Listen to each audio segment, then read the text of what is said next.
On this segment of the Insight today, we shall be projecting the interest of the elderly in Nigeria.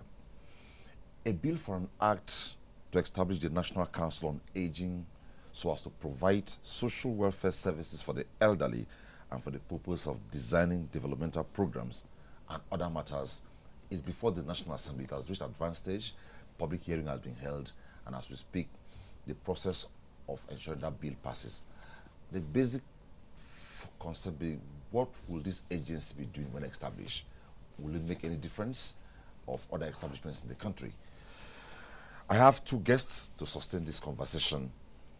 Olu Kayode Shebanjo is a retired director, National Human Rights Commission, legal advisor, Coalition of Societies for the Rights of Older Persons in Nigeria, and is currently the executive director, Conference of Rights Nigeria. It's an NGO. Thanks for joining me on Inside. Thank you. Thank you, Nigerians. Also, I have Dr. Omokaro, executive director, Dave Omokaro Foundation, acting executive secretary, Dave Omokaro Africa Institute on Aging and Development, president, Gerontology Association of Nigeria, Gerand, and a BOT member of the Coalition of Societies for the Rights of Older Persons in Nigeria. Some persons call her Madam Aging. Thanks for joining me on Inside. Thank you very much. Thanks for having me. When people heard about this, let me take off this way. What is this council? What does it anticipate to achieve? Let me start with Dr. Omokaro. And I want to start by saying that 2017 was a wonderful year for the Coalition of Societies for the Rights of Older Persons in Nigeria, for Dave Omokaro Foundation, Gerontology Association of Nigeria, Geriatrics Association of Nigeria, and all older persons, and every Nigerian who has been looking forward to some landmark events to announce and collect all the efforts that has been put forward to bring the issues of older persons to the fore. So 2017, precisely November 23rd, I think, there was a public hearing on the bill for an act to establish a National Council on Elderly Persons and other related matters. In fact, it was consolidated because based on what they viewed as similar principles, it was consolidated with the bill for an act to establish a trust fund for unemployed youth, elderly and indigent Nigerians. So the essence of the public hearing was to receive inputs, memendas from the public, of course. So that provided us an opportunity, having studied the bill, to first and foremost thank the House of Representatives for having the mind to recognize the vulnerable in Nigeria and having the mind to recognize elderly persons as right holders in Nigeria.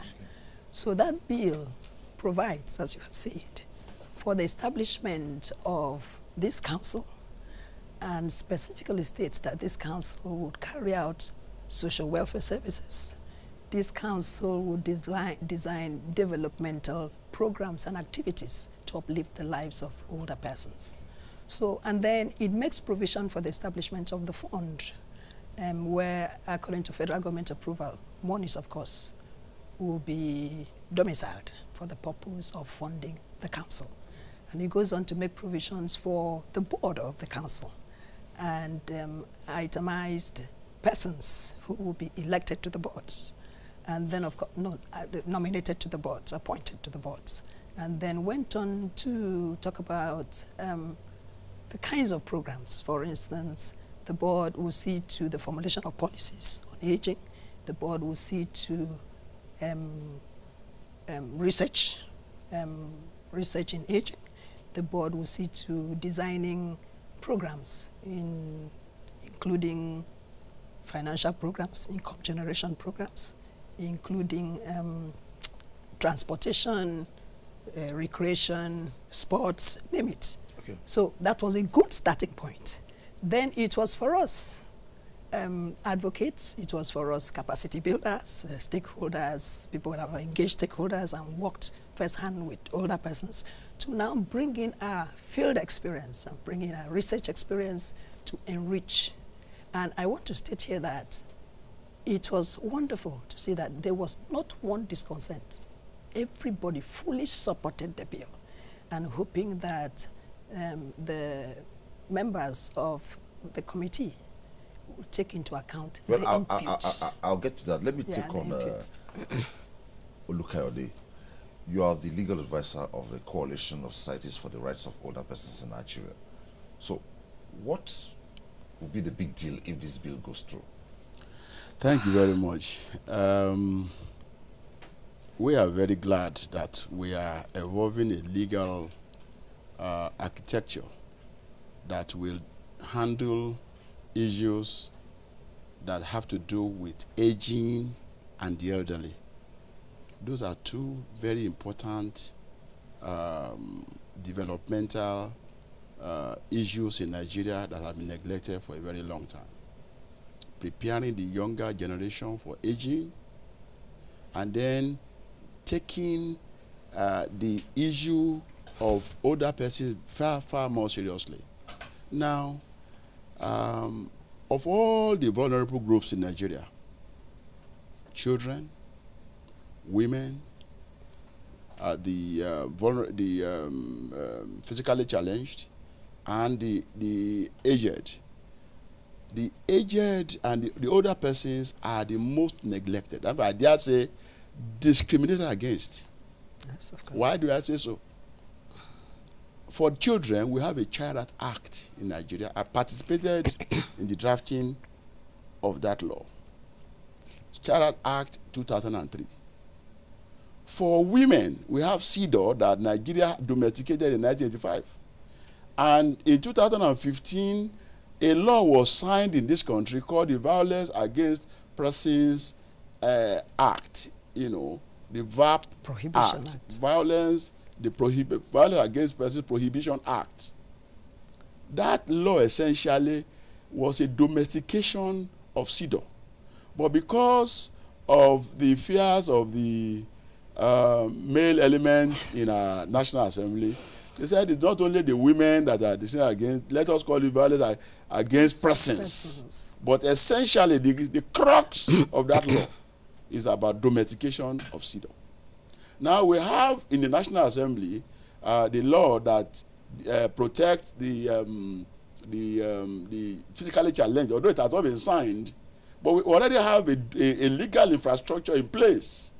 The only group of Nigerians that are called vulnerable, that have nothing to protect them, are the elderly, the older persons. So that is why we are very glad to see the birth of this new legal architecture that will take care of older persons in Nigeria. It's not just older persons now. We are at Kostropi, we feel older. You are once. I was once a young man. Now I was 67 in December. And by when I was 30, nobody prepared me for this time. Mm-hmm. So we are talking about a legal infrastructure that will prepare the younger generation for what they will face, that we must deal with in the course of people getting old. Okay, everyone pray to do what? To get old. Thank you very much. Thank you. Now, in your use, every person prays to get old. And I like saying the word, who is not aging? I remember that's a good question. 2 years back, one of my executive directors said, something came out and said, who is not aging? Now, who is not aging means everybody who prays to get old will get there. Ultimately, by compulsion. Now, what if this bill does not pass eventually? What happens? What will Nigeria stand to lose? No, yes, I like the way you put the question. But we are very optimistic. Okay. Except you want to say that the coalition of societies, their input, all the professional associations, their input, older persons themselves, their input, even the youth who were there, their input, plus all the MDAs, all the sectors who were there, everybody spoke with one voice. This is a necessity whose time has come. Okay. Because issues and challenges of older persons cut across all the sectors. Are you talking about housing, transportation, enabling environment, health, income security? If those are the things you're talking about, continuing engagement of older persons, these statutory mandates are domiciled across MDAs. So you need a focal point, a council that will be both a coordinating council, it will be an initiating council, initiating programs, initiating policies, initiating research agenda, working with academic communities. And like he said, it will now bring a framework for how the Nigerian population is aging. It will now bring targeted investment with an eye towards the end of life. It will now pay attention to transitions and trajectories of life and bring aging education, mainstream education. Look at the lifestyles of our youth, because aging is a major driver of non-communicable diseases and poverty. Chief Olukayode, let me sustain this. You know, if people are not properly conscientized, they may not understand this bill the way you understand it. You're trying to sell it to Nigerians now. Imagine a group of youths feel threatened by the surface value of this bill, and they want to lobby against it. What will you be telling them? So I am saying that if they lobby against this bill, they are lobbying against their future. Aging is the future. Each person has his or her individual transition, the event in life that gives you a pathway and a long-term trajectory in your life.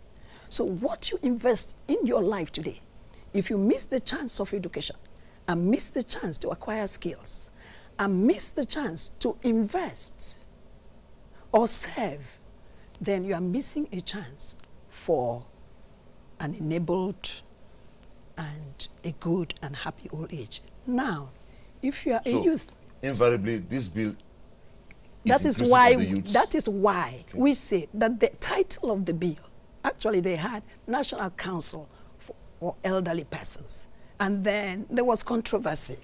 One clause you see National Council for Older Persons, another clause you see National Council for Aging. So we advised that it should be National Council for Aging and Older Persons. And we told them why there should be a National Council for Aging, because aging is a natural progression. And aging, Nigeria, with the huge population of youths, just shut your eyes and think. In the year 2030, you have 15 older persons. Those ones who will cross to that age band are not yet 40. Do you understand? Get there? They will eventually get there. Okay. And then just think, the youths that are working so hard and investing and saving, if there is no insurance to cover their older persons, their parents in their old age, if there are no opportunities for continuing engagement so that their parents continue to be independent, if there are no programs for long-term care that will relieve this younger generation to now use their resources instead of total familial transfer to older persons. If you don't have that, then there is a structured poverty. Okay. By the time you grow old, you will take the place of your father. Okay. Then you'll be using your own children's investments. There's a structured poverty. Yeah. You said in your exposition that the remaining vulnerable that have not been taken care of by way of law is the older persons. But these issues of elderly and aged had been domiciled to the Federal Ministry of Women Affairs and Social Development. Are you saying they have not been working? No, in fact, that is where a lot of things are mixed up. In the Ministry of Women Affairs and Social Development, there is no department of aging. It is only locked, it is tucked under a department. In fact, our position is that a directorate of older persons should be established in that ministry so that issues about older persons will be taken in their right perspective. Things are not being properly done even in that ministry but today. If this bill passes, do you still need to have the directorate in the ministry? Yeah, in fact, one of our proposals in this bill is that a member of that, a member of the board should be a representative of the Ministry of Women Affairs at the directorate level of older persons. That we are convinced that directorate should be established, and that directorate should be represented in the governing council. Okay. The fact of the establishment of a National Council on Aging is not dismissal. It's not dismissive of the ministry. The Ministry of Women. After all, you have ministries and you have parastatals. But what the council would do, that the ministry is not doing now, is the council, because it is a council and it has the authority, will be given that authority by legislation, can now collaborate or coalesce with Ministry of Health, Ministry of Labour and Employment, Ministry of Transportation, Ministry of Housing, do you understand? Can go across NHIS and then insist on the portion of older persons. So it's a coordinating ministry. Okay. And it can initiate, but it is still can still be under the oversight of the Ministry of Women Affairs. Nigerians don't understand what this bill is about. And I say, talk to Nigerians so that they'll buy into this bill and support it. What will you tell them? Yeah, In a few words. I have told you initially that this bill is about aging and older persons. One. The second thing is the fact that this law seeks now to prepare, make this council, give this council the responsibility of preparing younger Nigerians to face their future. You don't destroy your today and gain your tomorrow. You make your today valuable so that by tomorrow you already have the capacity to face the challenges. You see, whatever, very vibrant young man I was, and I'm still a vibrant elderly person, but I'm telling you that there are certain things that younger people need to know so that they will be capacitated. That a lot of incapacities now for those who have suddenly found themselves in the bracket of aged or aging people, that they will have wished that they knew when they were younger. And we don't want Nigeria to continue to fall into the same error, the same mistake of not taking care of their aging and elderly population, and secondly, not making use of the vast opportunities that these people have garnered. You can imagine the experiences that elderly people have gotten together and capacitated themselves with, but which are wasted across board in Nigeria. Yeah. Also from your own perspective, because this is about letting people know. Yes. Because, like I said, originally, maybe from our own flank, I would have imagined, oh, what are these people up to again? They want to come and take our space. But I'm beginning to be conscientized of the fact that, oh, this thing also involves the youth. It concerns everybody. So why should Nigerians holistically follow, own up, and drive this bill to success? There is another flip to it. Now, we are talking about economic growth. We want to grow the economy. We're looking for employment for the youth. Aging is an industry. And the National Council on Aging is that council that can reorient attitude, perspective, paradigms of Nigerians and the government about aging. Abroad, in developed countries, and some developing countries, aging, care services, research in aging, academics, and harnessing consultancy, and harnessing the skills and the talents and the experiences of older persons for continuing engagement creates job opportunities, creates jobs. Can you imagine? Should Nigeria now, through this agency, say we want to have a long-term care agenda? Let us exploit the options in a long-term care agenda. Let us build capacities of youth, communal health care workers. Let us train them.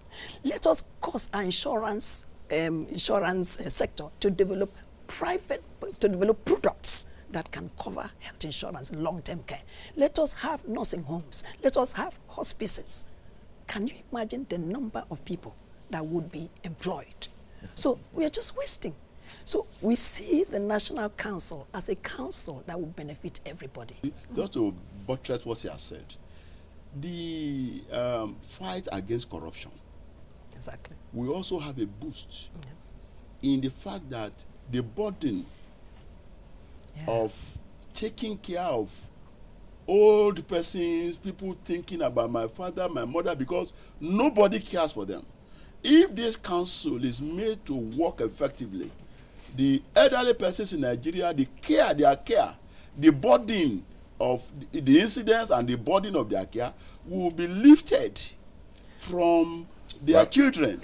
I've been chatting with Dr. Memo Mokaro and Olukayode Sebanjo, and we've been looking at the planned move and which is underway to establish the National Council on Aging in Nigeria. Well, sometime I had a chat with the ambassador of South Korea in Nigeria, and he said the secret and resource base of South Korea is the dependence of South Korean government on the retired persons, the elderly. Of course. They are a resource base. Well, we'll sustain the conversation. Yes. Let us hold it here for now. Olukayode Sebanjo, retired director, National Human Rights Commission, and legal advisor of the Coalition of Societies for the Rights of Older Persons in Nigeria. Thanks for being on Inside. Thank you. Thank you, And Nigeria. Dr. M.M. Omokaro, Madam Aging, Executive Director, Dave Omokaro Foundation, President, Gerontology Association of Nigeria, and Acting Executive Secretary, Dave Omokaro, Africa Institute on Aging and Development. It was nice talking with you on Inside. Thank you very much. It is for all of us. Don't be threatened. You all belong to a band. If you are young today, you belong to an aging band. If you get old tomorrow, you belong to an aging band. Who is not aging, please support it and let it work. Up next on Inside is the interview segment.